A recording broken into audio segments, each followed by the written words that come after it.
जरूर कीजिएगा। मेरे जो वालिद थे, मैंने जैसे बताया बहुत पढ़े लिखे थे, तो उन्होंने बहुत गरीब भी थे, उनको कभी कोई नौकरी नहीं मिली, हार्डली उनके पास पैसे होते थे। जो भी बिजनेस उन्होंने शुरू किया, इतनी तालीम हासिल करने के बाद भी वो फेलियर ही रहा। लेकिन उन्होंने बहुत प्यार दिया, और क्योंकि उनके पास पैसे नहीं होते थे तो मेरे हर जन्मदिन पे अपनी कोई पुरानी चीज मुझको दे दिया करते थे। तो पहली पुरानी चीज जो, और बहुत बड़ा चढ़ा के उर्दू में अच्छे अच्छे अल्फाज यूज करके मुझे इंप्रेस करते थे कि बहुत अच्छा प्रेजेंट दिया है मुझको।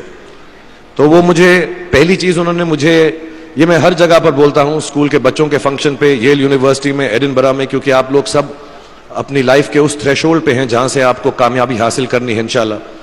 सो पहली चीज जो उन्होंने मुझे दी थी, उन्होंने मुझे अपना शतरंज का सेट दिया था, टूटा फूटा सा। वो शतरंज हर रोज खेलते थे। हनुमान मंदिर के जो हेड प्रीस्ट थे, पंडित थे, उनके साथ रात को जाके मेरे वालिद जो हैं शतरंज खेलते थे। और उन्होंने मुझे कहा कि शतरंज से आप जिंदगी के बारे में बहुत कुछ चीजें सीख सकते हैं। पहली ये कि कोऑपरेशन और साथ मिलजुल कर काम कैसे करना है। दूसरी ये कि जिंदगी में आगे बढ़ने के लिए कभी कभी पीछे भी हटना पड़ता है। तीसरी ये कि जो छोटे लोग होते हैं, जो आप समझते हैं, कई लोग ऐसी बात मानते हैं, जो पॉन्स होते हैं, जो प्यादे होते हैं, उनकी सबसे ज्यादा इज्जत करना जिंदगी के अंदर। कोई भी इंसान छोटा नहीं होता, हमेशा हमेशा जिंदगी में काम आता है। और कामयाबी हासिल करने के लिए आखिरी बात शतरंज ये सिखाती है हमको कि कभी कभी जिस चीज से सबसे ज्यादा लगाव होता है, जैसे रानी से अमूमन हो जाता है, कभी कभी उसे भी सैक्रिफाइस करना पड़ता है आगे बढ़ने के लिए। दूसरी चीज जो उन्होंने मुझे दी, मेरे पास है वक्त, 2 मिनट बोल सकता हूं मैं, सॉरी। दूसरी चीज जो उन्होंने मुझे दी थी, वो एक टाइपराइटर दिया था। आज के जमाने में आई डोंट थिंक किसी को, बहुत सारे बच्चे होंगे यहाँ पे जिनको मालूम भी नहीं होगा टाइपराइटर कैसा लगता है। अब सब कंप्यूटर पे काम करते हैं। तो टाइपराइटर के ऊपर जब आदमी लिखता है और अगर गलत लिखता है तो उसको मिटाने में बहुत तकलीफ होती है। So you have to be very diligent, बहुत ध्यान से लिखना पड़ता है, हम गलती नहीं कर सकते। और टाइपेक्स यूज करते थे टाइप को निकालने के लिए, कभी उंगली फंस जाती थी उसकी कीज के बीच में, मगर बहुत मेहनत से, बहुत डिलिजेंस से काम करना पड़ता था। तो जब मैं उस पर टाइपिंग सीखा स्कूल में कॉमर्स करते वक्त, so the only thing I realise is that practice makes you perfect. तो जो भी काम आप जिंदगी में करें उसको डिलिजेंस से करें, ऐसा करें कि कोई गलती ना हो, अपना पूरा दिमाग लगाकर करें, सोच समझ कर करें। ऐसे करें कि यह काम जिंदगी में आपका पहला काम है और इसके बाद आपको मौका नहीं मिलेगा, और शायद यह काम आपका जिंदगी का आखिरी काम है, इसके बाद फिर मौका नहीं मिलेगा।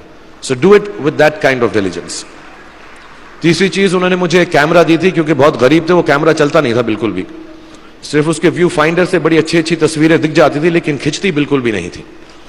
और इससे मुझे उन्होंने सीख दी कि जो हमारी क्रिएटिविटी होती है, हम जो भी, कभी कभी हमारी हॉबी होती है, कभी कभी हमारा उससे प्यार होता है, लेकिन हम उसको अपनी नौकरी नहीं बना सकते, अपना काम नहीं बना सकते। बहुत कम लोग ऐसे फॉर्चुनेट होते हैं जैसे मैं हूं कि जो मेरी हॉबी थी, जिस चीज से मुझे प्यार था, कलाकारी से, एक्टिंग से, वो मेरा पेशा भी बन गया।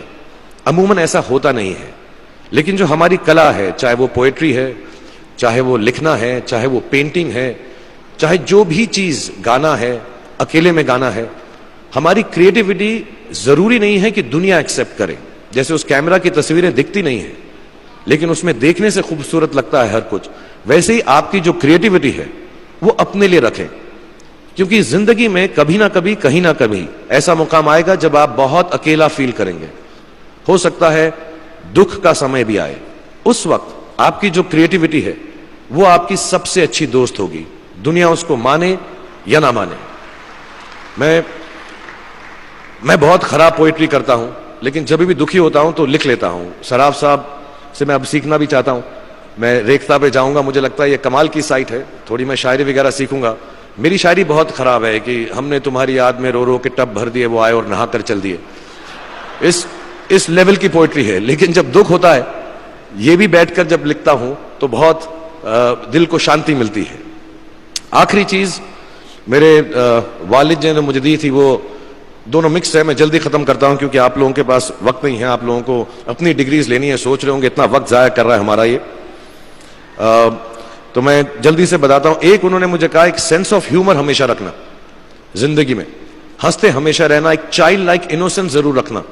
जैसे एक छोटे बच्चे की जो एक इनोसेंस होती है, जो उसका दुनिया की तरफ जो नजरिया होता है बड़ा इनोसेंट सा होता है, उसमें कोई खामी नहीं होती, गलती नहीं होती, अभी दुनियावी बातें नहीं आई होती, तो वैसी रखना।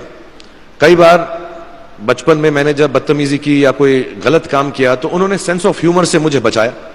और जिंदगी भर अगर आप अपने ऊपर, अपने हाल पे, दुनिया पे, क्योंकि लोग आपसे हर कोई बात कहेंगे, अच्छी बात भी कहेंगे, बुरी बात भी कहेंगे, क्योंकि लोगों का काम है कहना। अगर आप उसको एक सेंस ऑफ ह्यूमर से देख सकेंगे तो जिंदगी जो है बहुत बेहतर रहेगी। And last not the least, what my father gave me, what my mother gave me and what your parents have given you, आपके जो पेरेंट्स हैं जो आपको दिया है, वो सबसे बड़ी गिफ्ट है, गिफ्ट ऑफ लाइफ। जिंदगी की जो जिंदगी एक खुद ही सबसे बड़ा तोहफा है हमारी जिंदगी, और उसको वैसे ही ट्रीट कीजिए। जिंदगी के अंदर जो भी मुकाम आए, जैसी भी चीजें हो, अच्छा हो बुरा हो, कभी अंधेरा हो कभी उजाला हो, हर चीज को रिस्पेक्ट कीजिए और जिंदगी में ग्रेस रखिए हर इंसान की तरफ।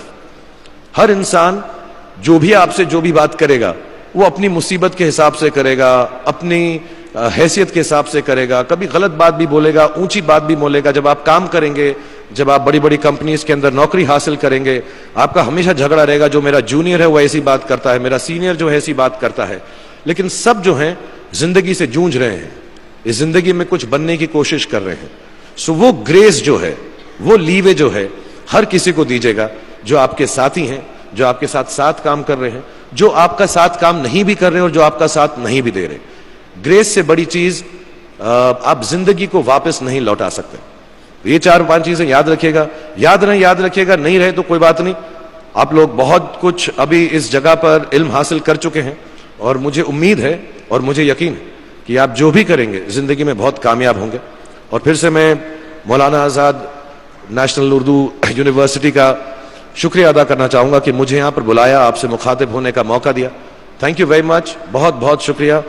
और आप, मुझे मालूम है कुछ टीचर्स जो होंगे यहां पर बैठे होंगे जो आपके फेवरेट नहीं भी हैं, जो बहुत स्ट्रिक्ट होंगे, डांटते भी होंगे आपको, उनको सबसे ज्यादा याद रखिएगा जब आप इस यूनिवर्सिटी से बाहर जाएंगे, क्योंकि जो सबसे ज्यादा टीचर आपसे स्ट्रिक्ट थे वो एक्चुअली सबसे ज्यादा आपसे प्यार करते थे। Thank you very much for having me here.